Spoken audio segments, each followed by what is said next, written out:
అపోస్తలుల కార్యాలు 27వ అధ్యాయం. మేము ఇటలీకి ఓడ ప్రయాణం చేయాలని నిర్ణయమైంది. వారు పౌలును మరికొందరు ఖైదీలను జూలియస్ అనే శతాధిపతికి అప్పచెప్పారు. అతడు అగస్తస్ పటాలంలో ఉండేవాడు. మేము ఆసియా రాష్ట్రం ఒడ్డు వెంట ప్రయాణం చేయాలని ఆద్రముత్తియ రేవుకు చెందిన ఓడ ఎక్కి బయలుదేరాం. మాసిదోనియాలోని తెస్సలోనిక పట్టణస్థుడైన ఆరిస్తార్కస్ మాతో కూడా ఉన్నాడు. మరునాడు సీదోనుకు చేరుకున్నాం. పౌలు స్నేహితులు అతని అక్కర్లను తీర్చేలా వారి దగ్గరకు వెళ్ళడానికి జూలియస్ అతని మీద దయ చూపి సెలవిచ్చాడు. అక్కడి నుంచి ఓడ బయలుదేరిన తర్వాత ఎదురుగాలి రావడం చేత సైప్రస్ ద్వీపం చాటు ప్రయాణం సాగించాం. కిలికియా, పంపూలియా రాష్ట్రాల దగ్గర ఉన్న సముద్రం దాటి లుకీలియాలోని మొరకు చేరుకున్నాం. అక్కడ అలెగ్జాండ్రియా నగరానికి చెందిన ఓడ ఇటలీకి వెళ్ళనై ఉంటే శతాధిపతి దానిని చూచి మమ్మల్ని అందులో ఎక్కించాడు. అనేక రోజుల పాటు మాకు ప్రయాణం మెల్లగా సాగింది. కష్టం మీద ఓడ కవీదుకు ఎదురుగా చేరింది. కానీ గాలి మమ్మలను ఆ వైపుకి వెళ్ళనివ్వలేదు. కనుక క్రేతు ద్వీపం చాటున సల్మోనేకు ఎదురుగా ప్రయాణం చేశాం. కష్టంతో దానిని దాటి అందాల రేవులు అనే చోటుకు చేరుకున్నాం. దాని దగ్గర లసయ్య అనే పట్టణం ఉంది.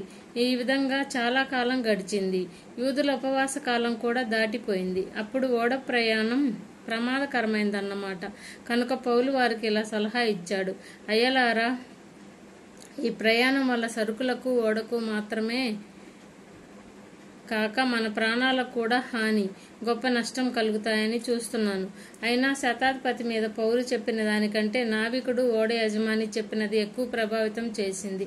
చలికాలానికి ఆ రేవు అనుకూలమైనది కాదు గనుక అక్కడి నుంచి బయలుదేరి ఒకవేళ సాధ్యమైతే ఫిన్సీకు చేరి అక్కడ చలికాలం గడపాలని ఎక్కువ మంది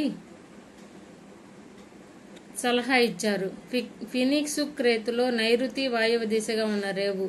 అప్పుడు దక్షిణ దిక్కు నుంచి పిల్లగాలులు వెచ్చటం మొదలు పెట్టడంతో వారు తమ ఉద్దేశం నెరవేరుతుంది అనుకున్నారు. కనుక లంగరు ఎత్తి క్రేతు ఒడ్డు వెంట ఓడ నడిపారు. అయితే కొంచెం సేపటికి తుఫాను గాలి ఎదురుగా కొట్టింది. దానిని ఊరోక్లేదోస్ అంటారు. దానిలో ఓడ చిక్కుకొని ఎదురుగాలికి నడవలేకపోయింది. కనుక దాని గాలివాటును కొట్టుకుపోనిచ్చాం. తరువాత క్లౌదా అనే చిన్న లంక చాటున దాటిపోతూ ఉంటే ఓడకు చెందిన పడవను కష్టంతో భద్రం చేసుకున్నాం. దానిని ఓడ మీద ఎక్కించిన తర్వాత వారు ఓడ చుట్టూ త్రాళ్లు బిగించి కట్టారు. ఓడ సూర్తీస్ అనే ఇసుక తిప్పల మీద పడుతుందేమోనని భయపడి తెరచాపలు దింపివేసి అలాగే కొట్టుకుపోయారు. తుఫాను వడిగా కొడుతూ ఉన్నందుచేత మరుసటి రోజు వారు సరుకులు పారవేసి ఓడ తేలిక చేశారు. మూడో రోజున మేము మా సొంత చేతులతో ఓడ సామాగ్రి పారవేశాం. అనేక రోజుల పాటు ప్రొద్దు గాని చుక్కలు గాని కనిపించలేదు. తుఫాను మా మీద తీవ్రంగా కొడుతూ ఉంది. కనుక మాకు రక్షణ కలుగుతుందనే ఆశాభావం కూడా చివరికి వదులుకున్నాం. వారు చాలా కాలం భోజనం చేయకుండా ఉన్నారు. కనుక పౌలు వారి మధ్య నిలిచి ఇలా అన్నాడు: అయ్యలారా, మీరు నా మాట విని క్రేతు నుంచి బయలుదేరకుండా ఉండవలసింది. అలా చేసి ఉంటే ఈ సంకట నష్టం కలిగేవి కావు. ఇప్పుడైనా ధైర్యం తెచ్చుకోండి, మిమ్మల్ని వేడుకుంటున్నాను. మీలో ఎవరికీ ప్రాణ నష్టం కలగదు, ఓడకే నష్టం కలుగుతుంది. నేను ఏ దేవుని చెందిన సేవ చేస్తూ ఉంటానో ఆ దేవుని దూత ఒకడు గడిచిన రాత్రి నా దగ్గర నిలబడి చెప్పినదేమంటే, పౌలు, నిర్భయంగా ఉండు. నిన్ను సీజర్ ముందుకు తీసుకుపోవడం తప్పనిసరి. ఇదిగో విను, నీతో కూడా ఓడ ప్రయాణం చేస్తున్న వారందరినీ దేవుడు నీకు అనుగ్రహించాడు. కాబట్టి అయ్యలారా, ధైర్యం తెచ్చుకోండి. కాబట్టి ఆయన నాతో చెప్పినట్టే జరుగుతుందని దేవుణ్ణి నమ్ముతూ ఉన్నాను. అయినా మన ఓడ కొట్టుకుపోయి ఒక లంక ఒడ్డు మీద పడి తీరాలి. 14వ రాత్రి వచ్చింది. మేము అద్రియ సముద్రంలో అటు ఇటు కొట్టుకుపోతూ ఉంటే మధ్యరాత్రి వేళ ఏదో దేశం దగ్గర పడుతున్నట్టు ఓడ వారికి అనిపించింది. గుండు వేసి చూసి 37 మీటర్ల లోతని వారు తెలుసుకున్నారు. ఇంకా కొంత దూరం తర్వాత మళ్లీ గుండు వేసి చూస్తే 15 మీటర్ల లోతని తెలిసింది. అప్పుడు రాతి తిప్పల మీద పడుతామేమో అనే భయం చేత వారు ఓడ వెనక భాగం నుంచి 4 లంగర్లు వేసి పగలు రావాలని ప్రార్థించారు. ఓడవారు ఓడ విడిచి వెళ్లాలని చూచి ముందు భాగం నుంచి లంగరు వేయబోతున్నట్లు నటించి పడవను సముద్రంలో దింపేస్తూ ఉంటే పౌలు శతాధిపతితోనూ సైనికులతోనూ, వీరు ఓడలో ఉంటేనే తప్ప మీరు తప్పించుకోలేరు అన్నాడు. వెంటనే సైనికులు పడవత్రాళ్లు కోసి దానిని పడిపోనిచ్చారు. తెల్లవారుతూ ఉన్నప్పుడు భోజనం చేయాలని పౌలు అందరినీ ప్రోత్సహిస్తూ ఇలా అన్నాడు: 14 రోజుల పాటు ఏమీ తినక పస్తులుంటూ ఎదురు చూస్తూ ఉన్నారు. భోజనం చేయండి అని మిమ్మల్ని వేడుకుంటున్నాను.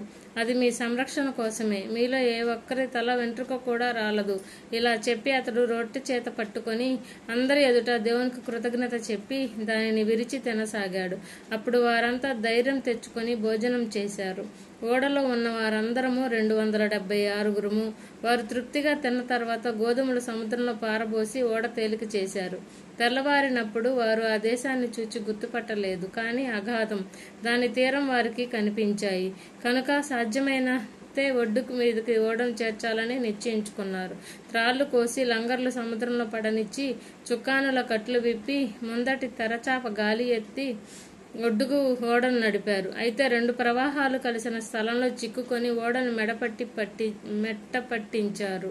ఓడ ముందు భాగం దానిలో కూరుకుపోయి కదలలేక ఉంది. వెనుక భాగం అలల బలానికి బద్దలైతూ ఉంది. ఖైదీలలో ఎవడూ ఈదుకొని తప్పించుకోకుండా వారిని చంపాలని సైనికుల ఆలోచన. అయితే పౌలును రక్షించాలనే ఉద్దేశంతో శతాధిపతి వారి ఆలోచనను భంగపరిచాడు. ఈత వచ్చిన వారు మొదట సముద్రంలో దూకి ఒడ్డుకు వెళ్లాలని, మిగిలిన వారు పలక మీద ఓడ చెక్క మీద వెళ్లాలని ఆజ్ఞ ఇచ్చాడు. ఈ విధంగా అందరూ తప్పించుకొని ఒడ్డుకు చేరుకున్నారు.